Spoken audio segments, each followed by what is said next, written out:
देखो ये intramolecular force जो है ना, ये इनके इस अंदर बंधे हुए रहते हैं। इनके जो एटम्स होते हैं ना, यानी एटम्स नहीं बात करेंगे हम यहाँ पर, पार्टिकल्स की बात कर रहे हैं। तो इंट्रामोलिकुलर, ये अगर एक वाटर का मॉलिक्यूल है तो और ये दूसरा मॉलिक्यूल है, इनके बीच में एक एट्रैक्शन होता है, ठीक है। और इनके बीच में कंटिन्यूअस मोशन भी होता है, ये हमें दोनों ही पता है। तो इंट्रामोलिकुलर फोर्स ऑफ एट्रैक्शन जो है, जिसे हम लिखेंगे IMFA, ये सबसे ज़्यादा किसके अंदर होता है? सॉलिड के अंदर होता है। क्योंकि सॉलिड के अंदर जितने भी मॉलिक्यूल्स हैं ना, इतना एट्रैक्शन रहता है कि वो एकदम कॉम्पैक्ट तरीके से बंधे हुए रहते हैं। लिक्विड के अंदर हमने देखा था कि जो इनके पार्टिकल्स हैं वो थोड़े दूर दूर होते हैं, और उनके बीच में जो IMF है, जिसे हम लिख रहे हैं इंट्रामोलिकुलर फोर्स ऑफ अट्रैक्शन, ये इस सॉलिड के उसमें कंपैरिजन में कम होगा।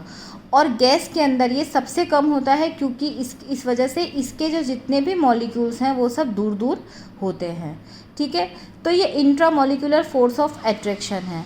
अभी हम ये देख रहे हैं, आप इसको ऐसे भी समझ सकते हो कि देखो सॉलिड से जब ये लिक्विड में चेंज हुआ तो इनके बीच में क्या हो रहा है? इनके बीच में क्या हो रहा है?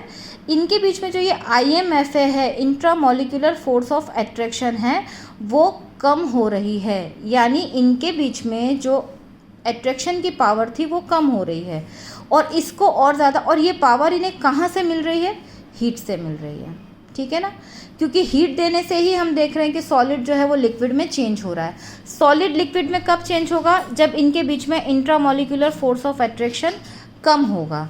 यानी कि हीट देने से इंट्रामोलिकुलर फोर्स ऑफ अट्रैक्शन कम होता है और सॉलिड जो है वो लिक्विड में ट्रांसफ़र हो जाता है। इसी तरीके से और अगर हम हीट देंगे तो इनकी एनर्जी और बढ़ जाएगी, और इनके बीच में जो इनका अट्रैक्शन जो पावर है वो और कम हो जाएगा, और ये गैसियस स्टेट में आ जाएंगे। तो हम ये कह सकते हैं कि हीट देने से क्या होता है कि इनकी जो कंटिन्यूअस मोशन जो इनके बीच में, चूँकि कंटिन्यूअस मोशन क्या होगा, सॉलिड के बीच में मोशन बहुत कम होगा, क्योंकि इनके मॉलिक्यूल्स के बीच में इतना स्पेस ही नहीं है, बहुत कम स्पेस है, इसीलिए अपनी जगह पर ही हल्का हल्का मूवमेंट करते हैं ये लोग। लेकिन लिक्विड जो है उसके अंदर थोड़ा स्पेस ज़्यादा होता है इनके बीच में, तो यहाँ पर इनका थोड़ा मूवमेंट थोड़ा ज़्यादा होता है। और अगर गैस है तो उसके अंदर तो मूवमेंट बहुत ज़्यादा होता है। ये हम समझ भी सकते हैं, जैसे कि हमने कल पढ़ा भी था, पार्ट 1 के अंदर मैंने आपको बताया था कि जैसे अगर हम लिक्विड के अंदर कोई और कलर की ड्रॉप डालते हैं तो वो विदिन अ सेकेंड्स में मिक्स हो जाता है पूरा पानी के साथ, जबकि सॉलिड के साथ ऐसा नहीं होगा।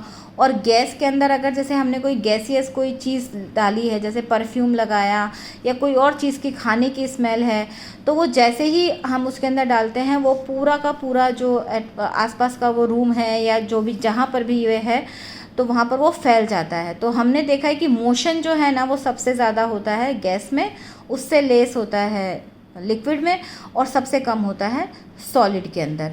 अभी यहाँ पर जो हम हीट दे रहे हैं, तो हीट देने से इसके जो मॉलिक्यूल्स हैं उसके बीच में हो क्या रहा है?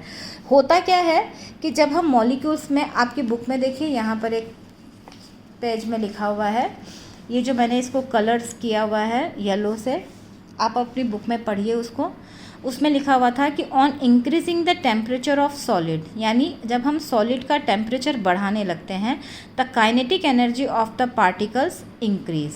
तो इनके बीच की, यानी जो इसके पार्टिकल्स हैं उनके बीच की जो काइनेटिक एनर्जी है, यानी जो इनके बीच का जो मोशन है ना, वो भी बढ़ने लगता है।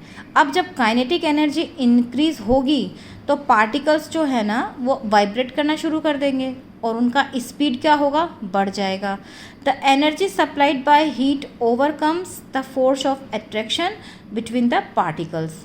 यानी जो फोर्स ऑफ अट्रैक्शन जो उनके बीच में है, जब इनको इतना हीट मिल जाता है, इतनी काइनेटिक एनर्जी इनके पास इकट्ठी हो जाती है कि ये वो फोर्स ऑफ अट्रैक्शन को तोड़ देते हैं, और तोड़ करके जो मॉलिक्यूल पहले आसपास में थे, यानी अगर ये दो मॉलिक्यूल हैं, इनके बीच में जो फोर्स ऑफ अट्रैक्शन था, इसके IMFA था, इसको हमने हीट देना शुरू किया।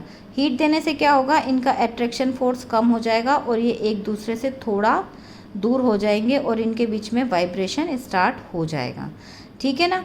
अब जब इनके बीच में इतना हीट आ गया, हीट आना, हीट कहाँ कन्वर्स हो रही है, काइनेटिक एनर्जी के अंदर कन्वर्जन हो रहा है उसका। तो ये हीट की वजह से जब ये इतना ज़्यादा हो जाएंगे कि आपस में एकदम मूवमेंट करने लगें, तो ये सॉलिड जो है वो लिक्विफाइड हो जाता है। क्योंकि सॉलिड और लिक्विड में डिफरेंस क्या है कि उनके मॉलिक्यूल्स के बीच में जगह, स्पेस का बात है। A stage is reached when the solid melt and is converted to a liquid. ठीक है, the temperature at which a solid melt to become a liquid at the atmospheric pressure is called its melting point. अब हम यहाँ पर इनके melting points और इनके बारे में 3-4 यहाँ पर और डेफिनेशंस आपको दी हुई हैं, वो मैं अभी आपको वापस से बता देती हूँ।